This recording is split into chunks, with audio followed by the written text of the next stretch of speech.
Salut les gens. Aujourd'hui, on parle de Fire Force.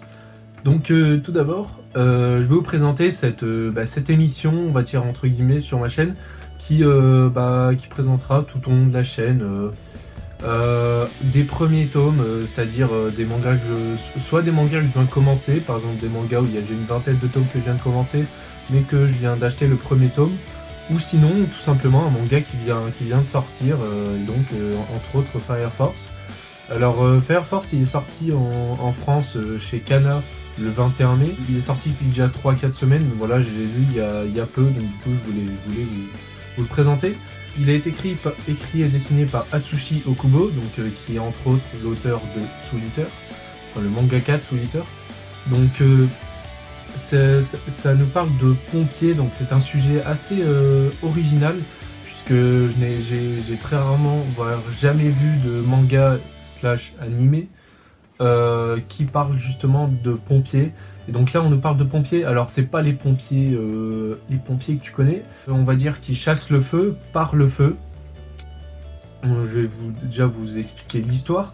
Et donc en gros dans leur monde, dans cet univers, il existe un phénomène naturel qui fait que certains humains se transforment subitement en flammes et donc deviennent des sortes de démons de flammes. Et donc ces pompiers-là sont là pour justement purifier l'âme de ces gens qui se sont transformés sans faire exprès, parce qu'il faut le préciser, ils se transforment vraiment subitement et voilà, ça arrive d'un coup. Et donc ces gens qui se transforment en flammes et qui deviennent des démons sont considérés comme la première génération. Donc faut savoir qu'il y a 3 générations. Donc la première, celle où les gens se transforment en flammes sans pouvoir la contrôler et deviennent des espèces de démons entre guillemets. Et la deuxième génération qui est plutôt une génération où ils ne peuvent pas encore contrôler complètement leur flamme. En tout cas, seuls les meilleurs de cette seconde génération peuvent contrôler leur flamme, tout comme l'une des coéquipières de notre héros Shinra. La seconde génération, elle est consciente d'avoir ses pouvoirs. Donc, alors là, c'est cette fille-là. Voilà, je sais pas si j'ai mis trop près de la caméra peut-être. Donc, et ensuite, la troisième génération. Donc la troisième génération, il y a donc déjà notre héros Shinra, donc Shinra Kusakabe. Lui fait partie de la troisième génération, et donc la troisième génération, ils peuvent complètement contrôler leur flamme et donc peuvent s'enflammer complètement volontairement. Ils rêvent de rentrer dans justement cette compagnie de pompiers pour devenir un héros et sauver plein de vies. Alors notre jeune héros Shinra a perdu sa mère alors qu'il était enfant à cause d'un incendie, et donc il a été très vite soupçonné d'avoir lui-même tué sa mère. Déjà parce que quand il stresse, en fait il fait un sourire. T'as l'impression que c'est un sourire narquois, alors qu'en fait il le fait pas exprès, c'est vraiment une espèce de tic. Et les gens pensent que c'est lui qui a tué sa mère, puisque quand sa mère est morte, il souriait comme ça. Et donc, de ce fait, il est considéré comme un espèce de démon. Enfin, en tout cas, tout le monde l'a repoussé et tout le monde le considère comme un démon. Donc, que vaut-il ?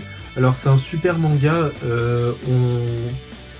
On retrouve les codes du shonen classique, donc c'est-à-dire le héros, voilà, qui veut devenir le personnage principal qui rêve de devenir un héros et qui est généralement assez puissant.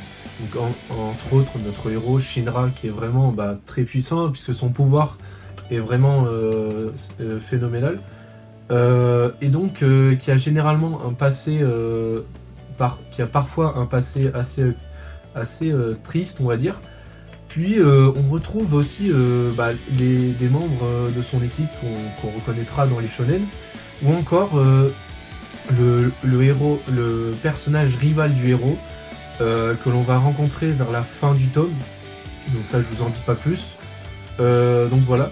Alors dans ce tome, le mangaka, donc Atsushi Okubo, nous présente vraiment les bases du manga, nous présente les personnages secondaires, on va dire, les personnages liés au héros, et nous présente également son rival, il nous présente aussi alors le côté sombre du manga, puisque il a vraiment un côté assez sombre. Ce côté sombre sera caractérisé par divers événements que vous allez devoir découvrir dans ce tome.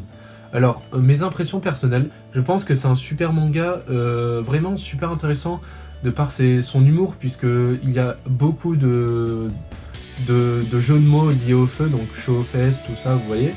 Et vraiment, voilà, c'est avec de l'humour, avec des combats, avec un petit côté sombre, voilà. Donc au final, je vous le recommande. J'espère que cette vidéo vous a plu.